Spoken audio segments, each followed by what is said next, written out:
Welcome. This is the third in our series entitled Living a Life of Total Forgiveness. And of course, that is not easy. And as I said last week, it's important to go over what we discuss because it is difficult to give up resentment, at least for some of us. And it's necessary to hear over and over how to do that, why we should do that. Because if we don't want to do it, we'll never do it. And I likened resentment to a bolt, which is tight. And sometimes we hold on to resentment. And like that tight bolt, it's difficult to loosen. So my hope is that through these classes, gradually that resentment will loosen, and it will come to a point where you'll be able to unscrew the bolt and take it off and let that resentment fall away from you. Now, we have been discussing forgiveness as the definition we've given, giving up all hope for a better past, giving up all hope for a better past. And what does that mean? That means that when we're hurt or we take offense, that affects us presently. We live with that experience. And it affects how we act. It affects what we do. Oftentimes, there's a saying, once burnt, twice shy. So sometimes when we're hurt, then we become a little bit concerned about dealing with that person or dealing with similar situations. And one thing I think is important to address in understanding forgiveness, and I mentioned this at the end of the last session, and I said that ultimately it's not really about you and that person, but it's really about you and Krishna. It's about your relationship with Krishna. Because how we deal with other people, as we know, affects our relationship with Krishna. We are well aware of the dangers of offending devotees. It's considered a mad elephant, like a mad elephant that can uproot the creeper of bhakti. So we're warned in the scriptures and through many, many stories, serve the Vaishnavas, respect them, glorify them, honor them, don't offend them. And that has a direct bearing on our relationship with Krishna, how we deal with other devotees.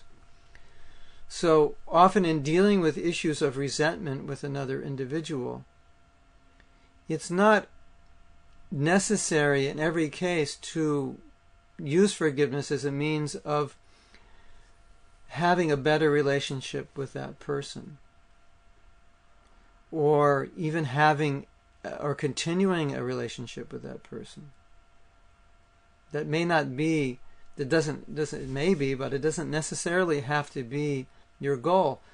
Because if we look at it in terms of just relating to that person, personally, internally, my feelings towards that person, Krishna wants me to forgive them. That's an instruction. That is even an instruction not just for Brahmins, but just for human beings. In Bhagavatam, Bhishmadev lists qualities for human beings, and one of the qualities for human being is not to be angry. So resentment is a form of anger. So that in some way is detrimental in establishing our relationship with Krishna and spiritual advancement. So oftentimes, as I mentioned, we think, well, if I forgive somebody, that means that I'm condoning what they've done. Or if I forgive them, it means I have to enter into a relationship with them. It doesn't necessarily mean that. But it means that you're giving up the envy in your own heart towards that person. It doesn't mean that necessarily you want to be close with that person. You have to be. So I said it's really between you and Krishna, because it may not be necessary that you have a close relationship with that person. It's just necessary to give up resentment or anger or envy, criticism towards that person. You may end up better off having no relationship, a neutral relationship, a very remote, removed relationship. So that's important to understand. So ultimately, doesn't have to be between you and that person. Ultimately, it's between you and Krishna. This is how Krishna wants you to act. This is how Krishna wants you to behave. And we mentioned also that resentment is toxic. And the process of spiritual advancement or spiritual life or Krishna consciousness is to become purified. So we obviously don't want to embrace anything which is toxic. The whole process is to remove what's toxic. Cheto dharpana marjanam. To remove, to purify from the mirror of the consciousness, as we said, the samskar, the impressions within our consciousness. And so, in the material world, Krishna says, Icha dvesha samuttena. We're all born in this world with envy to different degrees. Of course, we're advancing spiritually lifetime through lifetime. We have different degrees of envy or hatred towards Krishna or envy towards other living entities. And that envy is comes in the form of a samskar or an impression. And there are things which we contact which act to stimulate those samskars. So certain relationships with certain people or certain ways people deal with us or things that they say can activate that envy more. So the process of Krishna consciousness is to control that. And then through the process of chanting with tolerance to remove those samskaras completely. So Mahaprabhu, in explaining in the fourth verse, Na dhanam na janam na sundarim, kavitam va jagadisha kamayi, he's giving us this example that first, in order to get love of Krishna, first we have to remove the dirty things within our heart so that the love can come in. So Mahaprabhu, in this verse, he says, Na dhanam, I don't want wealth. Na janam, I don't want fame, followers. No sundarim, or beautiful women, or if you're a woman, that would mean beautiful men. So that's half of the verse. In the second half of the verse, he says, what I do, this is what I want. I don't want these things, so what do I want? I want causeless devotional service, life after life. So Bhaktivinoda Thakur has explained there is a significance in the way this verse is laid out, because the first half of the verse is what I don't want.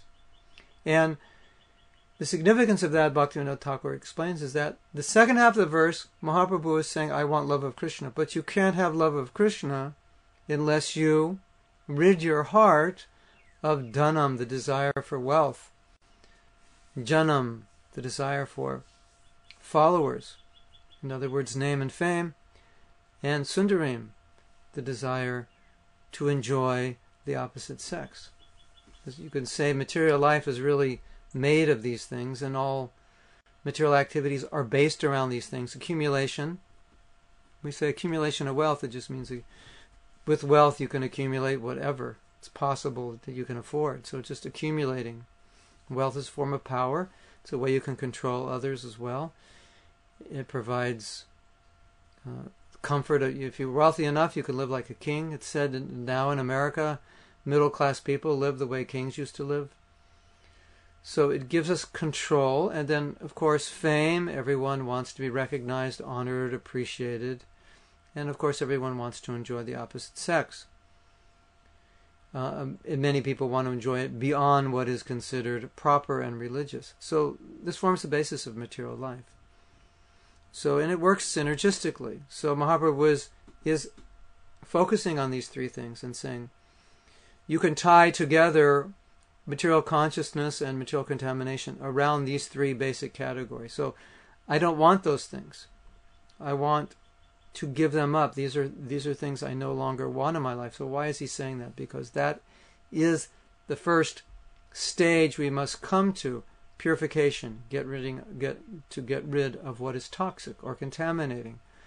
So we have been talking about overcoming forgiveness, and sometimes devotees may ask, well, why is it even necessary for my spiritual practice to even overcome it? And the point I'm making here is that just see it as something toxic that has to be removed before Krishna consciousness, Krishna prema can fill up our cup, just like we have this example. You have a cup and it's full, so you can't put anything in the cup. So if we look at wealth, women, and followers as what is filling our cup, have to pour it out, and then by the mercy of Guru and Krishna, we can pour in love of Krishna. So in this verse, Nadanam Najanam Nasundarim Kavitam Ba Jagadisha Kamaye. So Sri Chaitanya Mahaprabhu addresses Krishna as Jagadish, the controller or the lord of the Jagat, the universe. Isha means controller. Jagadish. Jaya Jagadisha Hare, Jaya Jagadisha Hare. The Jagadish, the Lord of the universe. So what's the significance of Jagadish? Well, it goes along with Dhanam Janam Sundarim, because Mahaprabhu is saying, O Jagadish, O Lord of this world, I no longer want the things of this world. So you're the Lord of this world. And Jagadish, in this context, or how Mahaprabhu is addressing the Lord as Jagadish, he's referring to the Lord as the Lord of this universe, the material universe, this Jagat, this world. So he's saying, I don't want anything of this world anymore. So we sometimes in our Krishna consciousness, we look at things of this world, particularly these things, wealth, women, and money. Wealth, followers, and women. And what I would like to help you realize is put other things in, such as envy, such as resentment. Put that in the mix and say, oh my Lord, I don't want wealth, don't want women, I don't want followers, I don't want envy, I don't want resentment, I don't want anger, I don't want all these things. It's not just those three, but anything we have to say we don't want it. Because if we don't say we don't want it, it's extremely difficult to give up something unless you realize you really don't want it, or you realize it's causing you more unhappiness or distress by holding on to it and giving you very little happiness, if any. Then it would be to give it up. And you have to look at, well, what's the benefit of holding on to material contamination? Really, you'll see ultimately there really isn't any benefit. It may seem like some benefit, but if you stand back and look objectively, you can see, well, what is the value of holding on to resentment? Can I actually punish that person? As I said last week, we're really punishing ourselves. We're not punishing the person. So, Jagadish, Mahaprabhu is saying Jagadish. So Jagadish means this whole Jagat, this whole world. I don't want anything in this world. I'm finished with this world. So that's a qualification. You know, a lot of times we just get into, like, there's so many petty things we get into. We have to, it's just this, everything that we get into in this world ultimately is pretty petty, even if it doesn't seem it. If we're looking at it from a particular perspective, that I want love of Krishna, so anything I'm doing which is inhibiting in some way my progressive march towards the love of Krishna, or my progressive march in Krishna consciousness, is really petty. It's not really important.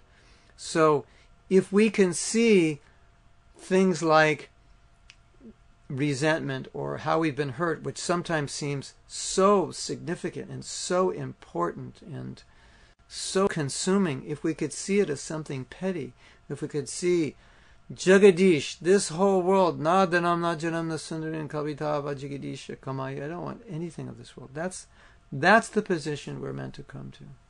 Of course, this fourth verse of Shikshashtakam is taking us beyond the stage of anartha nivritti, where there's narthas means what is not wanted. So here I'm talking about what is not wanted, and Mahaprabhu is listing what is not wanted. So this verse is taking us beyond anartha nivritti, because Mahaprabhu is saying, now I don't want anything of this world. Finished. So what I want? Bhavatad bhaktir haituki. We cannot pray earnestly from the core of our heart for bhavatad bhakti, pure devotional service, until we come to this other position of, I don't want anything of this world. I want nothing. There's nothing here that I want. So there are many petty things that can keep us attached to this world. And one petty thing, which does not seem petty, is how we've been hurt by others. But if we can see it that way and say, okay, Krishna, for you, if I want to love you, I have to give up these other things. And Mahaprabhu, here he's saying, Bhavatad Bhaktir Haituki Tvai, Mama Janmani Janmani Ishvare, birth after birth. And it's very significant if you see this verse in this context, where he's saying, I don't want things of this world, I just want pure devotional service, birth after birth. He's not asking Krishna for liberation. Like sometimes when we suffer, say, Krishna, please get me out of this mess, get me out of this suffering. So Mahaprabhu is really saying, this world and its suffering, I want nothing to do with it. I'm not connected with it. I have no interest in it. But I just want pure devotional service, life after life, which means he's saying, I'm willing to take many, many births, however many is required, but I just want pure devotional service. So you can see this like major shift between this is what I don't want and this is what I want. And the wanting of pure devotional service, life after life, can't be there unless I don't want these other things. I don't want the things of this world. And I think we could look at resentment as something of this world that we want. As I was saying last week, I think a significant point, that really if we look at resentment, if we look at what an unforgiving heart is, it's just a heart that's attached to hurting another person because we were hurt by that person. Of in some way, not just allowing that to leave our heart, to say goodbye, just let me move on. And in some way, holding on to it, some grudge is there, and that grudge has some kind of, there's some reason we hold on to it. Something we think we're getting from it, although it may be very perverted form of pleasure. There's something that we're holding on to. So if we can see resentment as we see other material attachments, and then we understand that to come to pure bhakti, Nadanam Najanam Nasundarim, and so many other things have to be given up. The anger, the envy, the hatred, the resentment, the intolerance. All these things. The demoniac qualities Krishna describes in Bhagavad Gita. The harshness. The looking down on others. There's so many things. We have to give that up. So see resentment as part of that whole package of, oh Jagadisha, this world, you are the Jagadish, Paramatma, you are controlling this world. But I want the world of Bhavatad Bhakti at Haituki. I want that world of pure bhakti. That's the world I want. Not the world of envy and fighting and quarreling and controlling others and gaining power over others, accumulating more and more and having more and bigger and better things. That's not the world that I want to be part of. Because if we want to be part of that world, we can't be part of the pure devotional world. So that's where Krishna consciousness is aimed. This verse takes us beyond anartha nivritti. I don't want things of this world. Then bhavavat. Then we come to the stage of, at that point, we can come to the stage of taste, actual attraction. So, we all struggle with our attraction to Krishna. Sometimes we have it, sometimes we don't, sometimes very strong, sometimes very weak. Of course, we're all attracted to some degree, in some seedling form, but rati is the full manifestation of that attraction. So what this verse and what Rupa Goswami teaches in the Nectar of Devotion explains is that when this contamination is in the heart, it prevents the full attraction, which will then lead into taste. It prevents that from sprouting, from fully sprouting. So it's very, very significant. Why is it significant? Because when we get over the anartha nivritti stage, when we come to this stage of attraction, it's kind of like, look at it like this, like you're going up a hill. I used to ride bikes a lot when I was a kid, and in the corner of my street there was this big hill. And the hill was really, really fun to ride down. It was very, very steep, and it curved around. And we would spend like hours a day just like going up that hill and riding down. And we'd also ride our skateboards down and our these other things, what they call them, flexies. They look like what are those? You know, in the snow when you lay down. What are those? Anyway, you know, you just lay on your stomach and you go down. Do they have anyway? These. We'd go down, and it was just this big hill, you know. But we had to drive up the hill. That was the hard part. It was a very steep hill. But going down, then it was all worth it. Except that one time we crashed into a light post on our flexi. But other than that,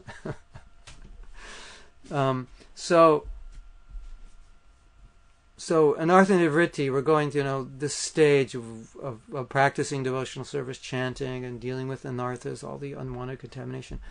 And when we get over this anartha nivritti stage, the stage of rati, it's like the top of the hill. And then from that point, our Krishna consciousness, it just, there's nothing getting in the way. Right now, if you're not over the anartha nivritti stage, there's so many things getting in the way. And we can see how often when these things get in the way, we hold on to them like fools that we are, isn't it? Maya makes us very foolish. And sometimes it's good to like stand back and look at our own foolishness and say, why am I holding on to this contamination? Why am I like so attached to it?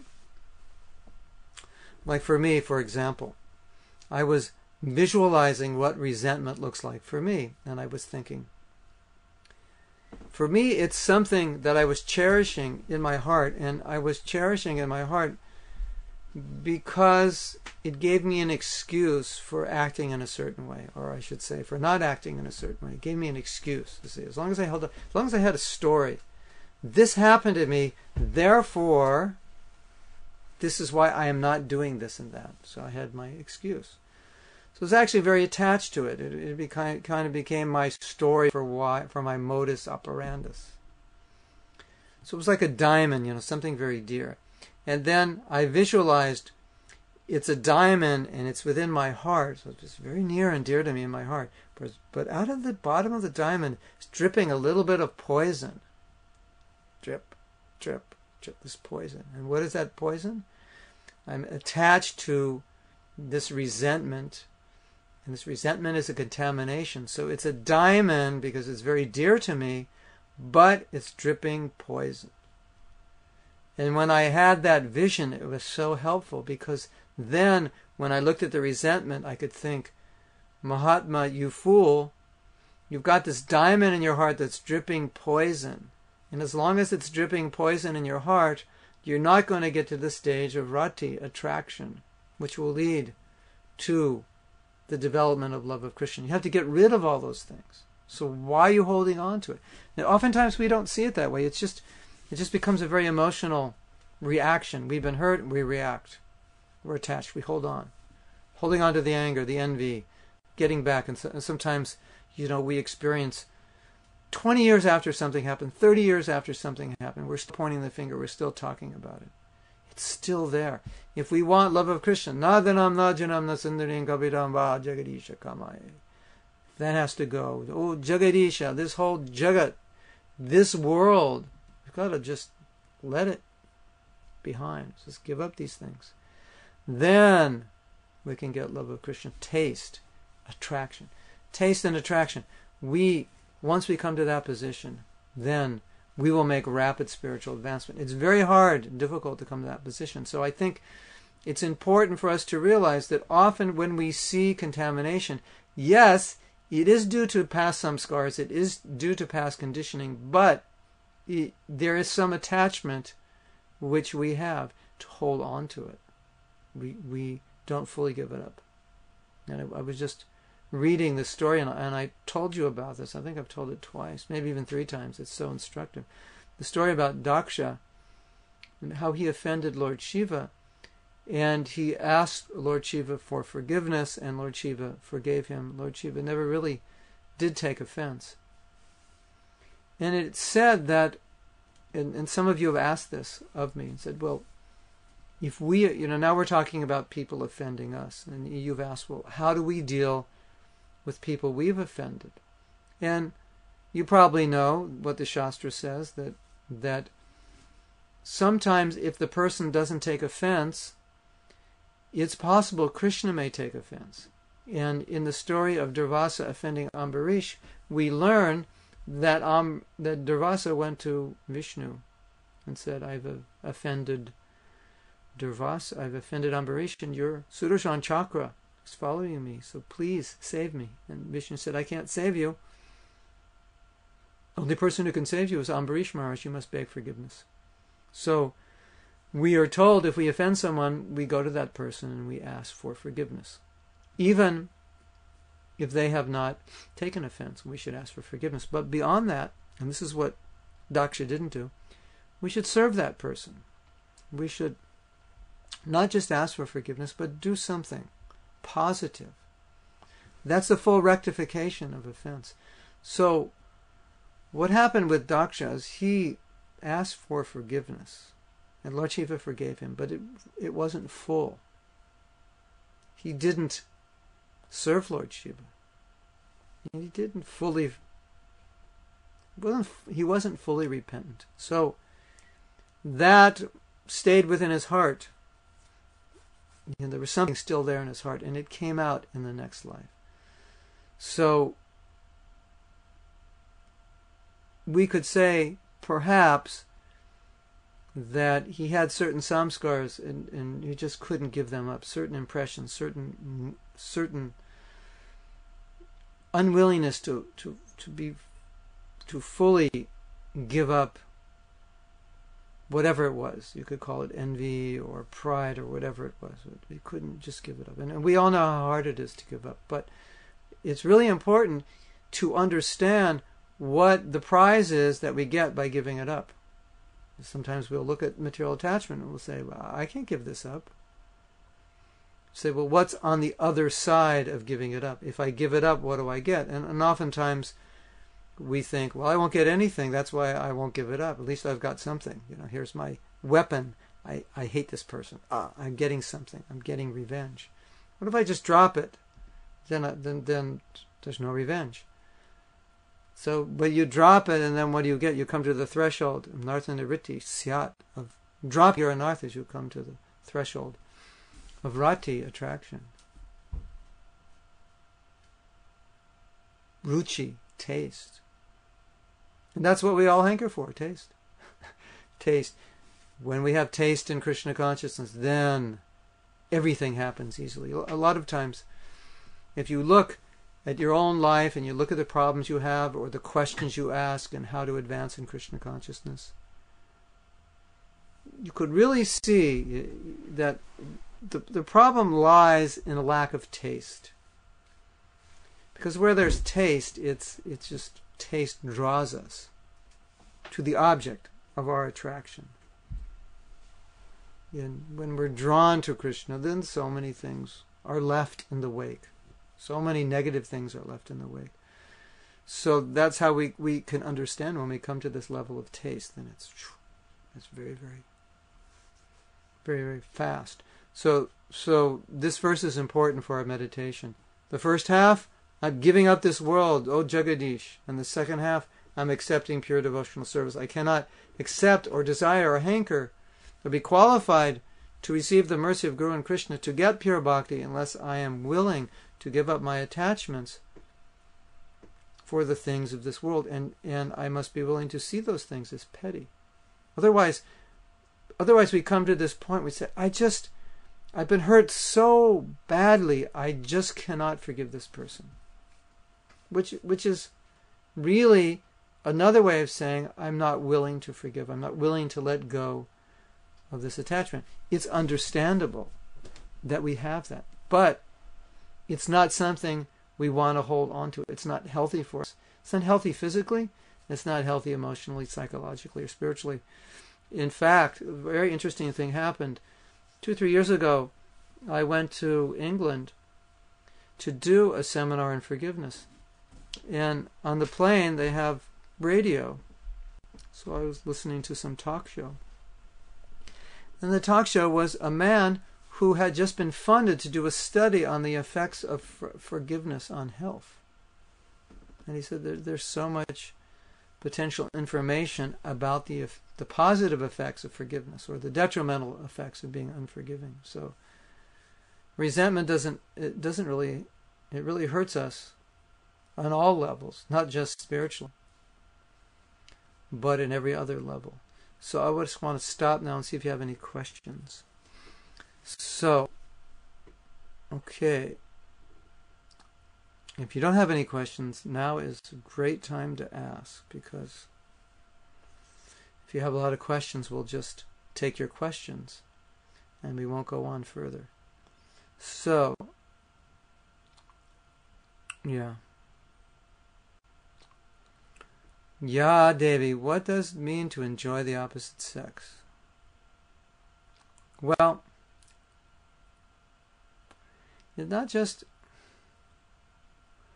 this is in the broadest sense, it doesn't just mean to actually enjoy with the opposite sex, physically to meet this person. It goes, that's just kind of the result of a certain way of thinking. It goes much further beyond that. That if you look at the consciousness of a materialistic person and how they perceive this world, you will see that through every one of their senses, they're trying to enjoy to the max as much as possible and trying to avoid or run away from anything undesirable as far as possible.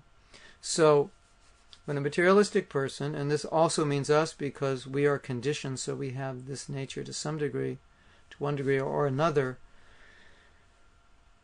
Let's say you're driving down the road and you're looking around. And why are you looking around? You're just looking at things which are interesting to look at, or if you're in the country, beautiful to look at, nice pastures, nice cows and this and that. And you might think, well, what's wrong with that? You know there's a story, maybe you heard, that the devotees were at the beach, I believe it was San Francisco, and they were watching a sunset, and they said, oh, Prabhupada, that sunset is beautiful. Which sunsets are. They are beautiful. And Prabhupada said, if you are attached to a beautiful sunset, then you will have to come back in this world. And then you might be thinking, but Krishna says, Prabhasmi Sashi Suryayo, I am the light of the sun and the moon. So what is wrong with appreciating? The only thing wrong with appreciating it is to appreciate it in the mood of the what? The enjoyer, to enjoy it. And then you might say, well, but it's Krishna, and didn't he put it there for our enjoyment? Everything in this world is put for Krishna's enjoyment, and we are put here to serve his enjoyment. So, how do we view the sun? We view it as exactly as Krishna says. I am the light of the sun and the moon. So you see this beautiful sunset, and it reminds you of Krishna.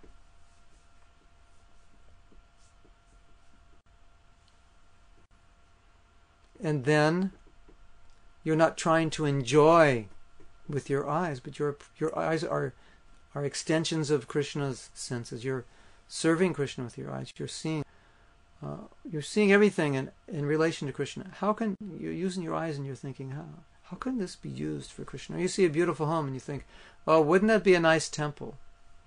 Rather than thinking, oh, I'd like to have a home like that, I could really enjoy in a home like that. You're thinking, if I had a place like this, we could make it a nice temple. We could have programs, we could invite many people, and so forth. So then you look at all your senses. Srila Bhaktisiddhanta Saraswati Thakur said, when you hear kirtan in the temple, you should think that kirtan is for Krishna's pleasure. It's not for your pleasure. So everything we see, hear, smell, touch, taste, that our senses are meant to be extensions of Krishna's senses. And now you can see in your own life, you can catch yourself and see how how conditioned we are to want to enjoy everything. Touch. Oh, comfortable chair, comfortable car. It feels good, soft cloth. We're just so conditioned for comfort. Nice weather. It's cool. Vacation to Florida. The weather's nice here right now. It's about 80 degrees today. Really nice. Let's go here and enjoy. Go to the beach. Nice weather. The water's warming up. It's just like we're machines of sense enjoyment. So when Mahaprabhu says, I don't want to enjoy the opposite sex, the conditioned soul, as Prabhupada explains, the conditioned soul has a propensity to enjoy. So even a man or woman may be married, still the propensity to enjoy other men or women may be there to one degree or another. So we may see a member of the opposite sex and appreciate their beauty. Oh, that person is very beautiful. And we enjoy their beauty. If we appreciate their beauty, we may think, oh, that person is very beautiful. They should be a devotee of Krishna. With their beauty, they would attract more people to Krishna. Instead of thinking, I want to enjoy their beauty by looking at it, we can think how nice it would be that if they were devotees. Or we may think Krishna has made this person very beautiful, but we don't think of their beauty in terms of our enjoyment of that beauty. We think of the beauty in terms of Krishna's enjoyment of the beauty. So when we say enjoying the opposite sex, there is subtle enjoyment of the opposite sex through appreciation. This person's very beautiful, and when there's appreciation, there's often a desire to want to connect with that person and fantasize about connecting with that person and enjoying with that person. So in Krishna consciousness, either one is brahmachari, vanaprastha, sannyas, and there's no connection with women, or no any thoughts of enjoying with women, or any hopes of enjoying with women, or one is grihasta and has a husband or wife, and therefore they're in a sense in a similar position. There are no thoughts of enjoying with any other man or woman, and there is chastity and devotion to the wife or the husband. So I am not a moving object of enjoyment of others, of the desire to enjoy others. I don't want to enjoy. I'm not trying to enjoy anyone. I'm only trying to serve Krishna and help those persons who potentially I could enjoy, help them enjoy through Krishna consciousness, but I am not the enjoyer. You find typically, I would say typically, but very, very often, you have these gurus, Indian gurus or monks, Buddhist monks and so forth, and they become, they're not really that well known, and some Westerners start coming and they become well known, and all of a sudden they're surrounded by these 20, 30-year-old beautiful, sexy, not well-dressed Western women. And for many of them, that is the death knell. They can't deal with it. They're off in the midnight hours with those lovely ladies in their private quarters. So a devotee there was actually a story where this girl was traveling. I guess she was traveling through India. I don't know the details. She met many, many spiritual masters, and she finally met one of the spiritual masters in our movement. And she spoke with him extensively, and she said, "You're the first spiritual master I've met who didn't try to have sex with me." As Prabhupada would say, these things are going on.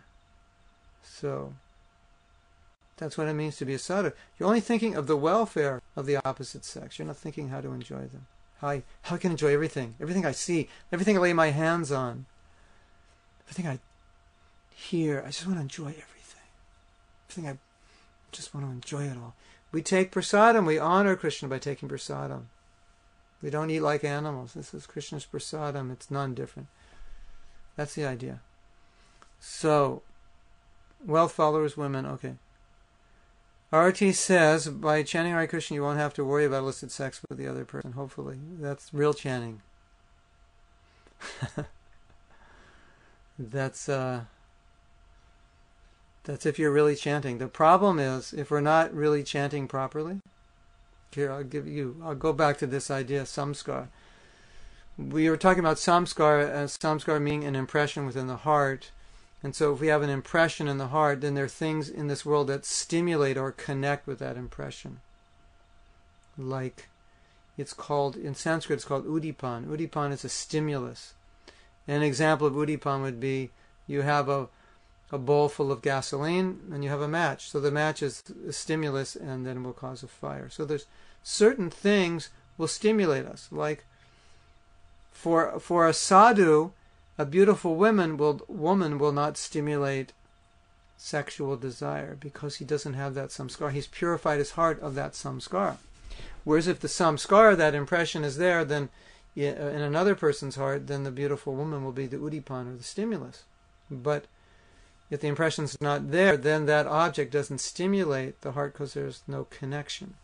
So it is said by Mahaprabhu, Cheto Dharpana Marjanam. And really what this means is that, differentiated from the process of yoga, which just suppresses desire or helps one tolerate desire or momentarily, temporarily suppress it, Cheto Dharpana Marjana means the chanting of the holy name actually uproots or purifies the chitta, the consciousness, where those samskaras, where those impressions are there. So in yoga, you may have the impression, but you control yourself so you don't act on it. But the holy name actually rids oneself of those samskaras, of those mental impressions, and replaces it with Krishna conscious impressions. And that's a big difference between yoga, jnana, karma, and bhakti. Bhakti purifies the chitta, the consciousness, the most subtle aspect. Whereas other practices, they help us control, but they don't purify. So, yes, chanting Hare Krishna, you don't have to worry about illicit sex. If you're actually chanting properly, then you will get the proper effect. But if we're not chanting properly, or if in our life we're doing things which are not proper, then it will take much longer. As Prabhupada said, it will take a long time. It could take lifetimes. And so one of the most important things that I've realized in my own life as a devotee is that we can chant poorly for years and make very little progress. Whereas if we chant well, even for a few weeks, we can make tremendous progress. I was just telling, this week I was in a place called St. Augustine, which is the closest beach to Alachua, and there's a devotee, an old friend of mine. And we were talking about the power of the holy name, and I was telling him one of the things that I've realized both in the positive side of chanting and in the negative side, not that there's a negative side of chanting, but the negative side is the poor chanting. So in that sense, negative, is that if you really make an effort to chant well, with bhakti, with focus, with attention, I mean, really making an effort that this is, and giving it top priority, and you do that, the key is that you do that every day, steadily, every day. Not sometimes, once in a while, get a few good rounds in, every once in a while, chant a few good rounds this year. No.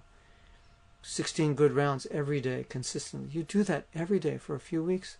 Tremendous difference in your consciousness. Amazing difference. The opposite end of that is you don't chant well, consistently don't chant well for weeks and weeks and weeks, and it'll have very detrimental effects. And it's that kind of chanting that Prabhupada said, lifetimes of that chanting will be required for it to be effective. And all Prabhupada's saying is, it will take lifetimes to become purified that way. And then it's also significant that when we commit offenses to the holy name, then it takes so much chanting to purify ourselves of the offenses that we've made to the holy name. So that's why we see this dramatic difference in results if you apply yourself seriously and you make a concerted effort to chant well consistently, daily. You will notice tremendous transformation in your Krishna consciousness. Like I was realizing, I sometimes feel like a spiritual schizophrenic. And why do I say that? Because sometimes if I do this, and if I really get into my rounds and chant really, really well for a few weeks, consistently, I feel extremely liberated and purified and transcendental. But the schizophrenia about it is that I know that I'm not. I know that I'm very conditioned. And I know that if I didn't chant that well, I would be dealing with the things of this world that were slapping me and running into me and running all over me. The things that I'm talking about, the janam, the fame, the desire to be recognized and honored, and attraction to the things of this world and wanting to accumulate, and the envy and the criticism and all these things. That they seem to linger on when I'm not chanting well. And when I do chant well, they seem to just evaporate. I don't know where they go. They're not there. And I thought, this is very interesting. The holy name is so powerful. It's like it makes me like a spiritual schizophrenic. It's like it takes me to this very, very high platform. And if I don't chant well, I come to this other platform where I'm just kind of working out my karma and conditioning and dealing with my mortal contamination. And then sometimes, I'll look at non-devotees and I'll think, I'm really not a lot different than they are. Not at all. I'm very, in a way, in one sense, very much like them. But I have the holy name. That is mystical, magical, powerful. And that is what is changing me. So you can have this experience also. There's actually dramatic. I mean, it's a good kind of schizophrenia. But it's just, the schizophrenia part comes when I'm not chanting well. And I come down to this other level and I realize, oh yes, this is who I am. This is what I'm dealing with. Whereas on the level that I can get to when I'm chanting well, it's as if material contamination really is not affecting me. It's as if I really don't have problems. It's as if the anarthas aren't there. Although I know they're there, but the power of the holy name is such that I'm not being affected by them. I'm not sometimes even aware of them. So, yes, all these things will come. You won't have to worry about illicit sex if you chant the holy name properly. That's what Thakur taught us. He was chanting properly. So when you chant properly, yes, Maya can come personally to your house and say, I'm here, let's enjoy. And you'll say, I have to finish my rounds. Sit down. I'll get to you later. We run after just a little bit of Maya. Imagine Maya herself coming. And so Prabhupada said, yes, the holy name is so powerful, even Maya cannot personally comes. One will not fall. So, we have 5 minutes. Jai Jagadisha Hare. Oh Jagadish, this is your world. You have this world. I don't want to be part of this world. What a nice meditation, isn't it? I mean, isn't that like it said, one's spiritual advancement is tested at the time of death. So, okay, how Krishna conscious are you? Now you have to leave your body. So if one is in the consciousness, oh Jagadish, this is your world, you're maintaining this world, you're the Param Ishwar, Paramatma, you're in every atom, everyone's heart, you maintain this world, this is your world, but I want the spiritual world, where my Ishtadev, my worshipful Lord is, Radha Sham Sundar. That's the world I want. So, cultivating that consciousness in this life, and naturally at the end, we'll be in the perfect state of consciousness to leave this world, because now we're leaving this world behind. Now, presently, Krishna, I don't want this world. I don't really, it doesn't have much for me. There's not a lot going on here. I mean, a few good movies maybe in the last few years, that's about it. Is that worth staying in this world? I don't think so. Just so, I don't know, whatever you're into, is it worth taking another birth so you can see the Super Bowl or whatever, the next edition of American Idol or Miss America or the Grammys? I mean, we are meant to cultivate Jagadish, this whole world, it's your world. You can take it, you maintain it. I'm leaving this behind because I want pure devotional service. So we cultivate that now, and so naturally, when it's time to leave the body, we're in perfect consciousness because we've had that consciousness.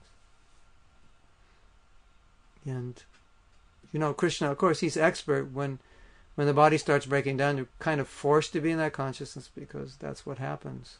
You're leaving the world behind. But we're really, really meant to be developing that now. Jagadisha.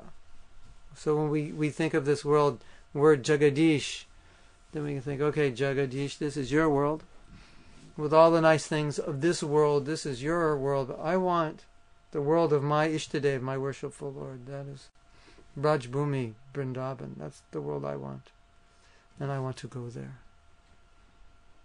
So these other things I will leave. I will leave my resentment. I will leave my criticism, my being judgmental of individuals, evaluating them according to my standards, comparing. I will leave that here.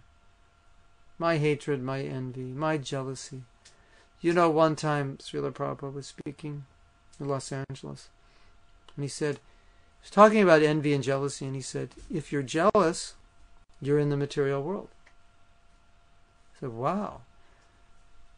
And then he said, if you're not jealous, you're in the spiritual world. Well, that's a pretty, so that's kind of, okay, here's the secret. How do I get to the spiritual world? Just don't be jealous. Of course, easier said than done, but just interesting. As soon as we're envious, as soon as we're jealous, I may be a devotee. I may know so many verses from Shastra. I may know so many stories. I may know so many things. I may chant so many rounds. I may have the best Sika on the block. I may have the biggest, thickest neck beads and best tilak on this side of the Mississippi. But Prabhupada said, if I'm jealous, I'm in the material world. And if I'm not jealous, I'm in the spiritual world. It's nice to have these meditations. And we see from the teachings of Bhaktisiddhanta that he did not, I should speak more strongly. He was extremely concerned about disciples being critical of one another. He basically condemned it. He never really allowed it. Even there was sometimes justification for the criticism, but he didn't really want to foster it. He was very, very concerned about it. And in the Bhagavatam, Prabhupada writes, he gives a list of all the things a devotee should do. Rise early, attend Mangalarti, chant, 16 rounds, follow regular principles, so many things. And then he says, and do not offend Vaishnavas. So he lists all these things that one must do to be Krishna conscious. And then he says, do not offend Vaishnavas. So, wow. It's like saying, we're stacking the boxes on top of one another. Do this, do this, do this. And the offense to the Vaishnava would be, knock the boxes. Knock that box on the bottom. Don't knock the box on the bottom. Don't knock the foundation upon which you're building upon all the devotional practices that you're placing on this foundation. Don't knock the foundation by offending devotees. So, we look at all these things. Say, oh Jagadish, I will leave this world of criticism, judgment, offending people, resentment, jealousy, all these things. I'll leave this. This is the world that you're controlling and dealing with. I'll leave it. I'll leave it. This is what you're dealing with. I'll leave it, and I want to go to Vrindavan there. And that's where I want to be, at least within my consciousness, my heart. So that's the price we have to pay to go to Vrindavan. Like Prabhupada said, you can't buy a ticket to Vrindavan. Of course, you can buy a ticket to the physical Vrindavan. But not so easy to get to that real Vrindavan. What did I begin by saying? I say, well, we don't want to give up resentment. Why? We're holding on to it. We're attached to it. It feels good. We're getting something from it. Must be getting something from it. Why would you hold on to something if you weren't getting anything from it? But really we should... Bhakti Tirtha, he said envy, it's like a hot coal. And, we're holding on to it, but it's burning our hand. So that's really what's happening. Our hearts are burning. And we're holding on to it.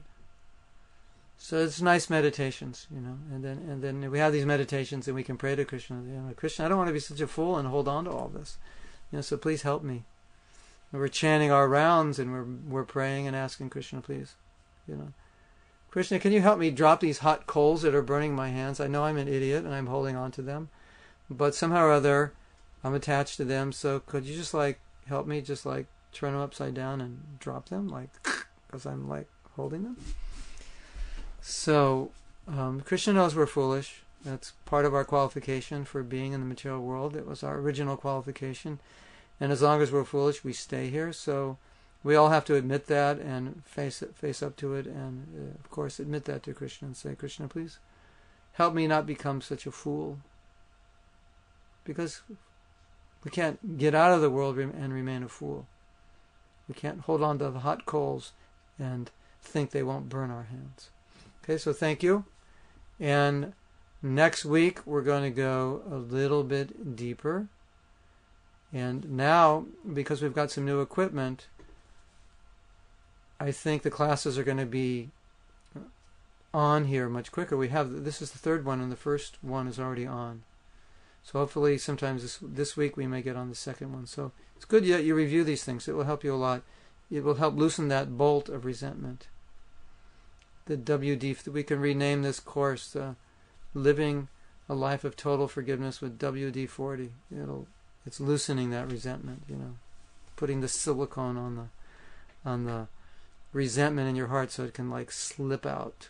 But it takes some time, and these classes will help you do that. So nice that you're all here. April, Yadevi, Arati, and others, and we will see you next time. Hare Krishna.